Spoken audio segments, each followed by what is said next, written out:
छी ଚିଲ ମା ଆଜି ପିଜୁଳି ଖାଉ ଖାଉ ପୋକ ଗୋଟେ ଖାଇଦେବି ବୋଲି ଜାଣିନଥିଲି। କ'ଣ ହେଲା ମୋ ସହ ଭିଡ଼ିଓଟା ଶେଷ ଯାଏଁ ନିଶ୍ଚୟ ଦେଖନ୍ତୁ ଜାଣିପାରିବେ।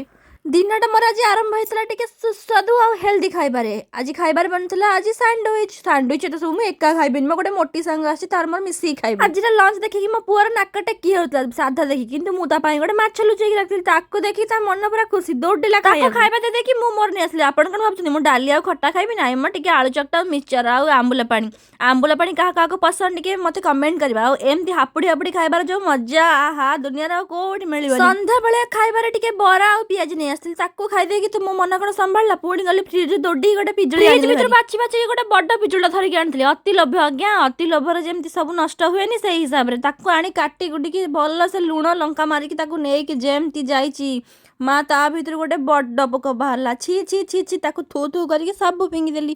ଭିଡ଼ିଓଟା ଭଲ ଲାଗିଥିଲା ଲାଇକ୍ ସେୟାର ସବସ୍କ୍ରାଇବ୍ ନିହାତି କରିବେ। ରହିଲି, ଜୟ ଜଗନ୍ନାଥ।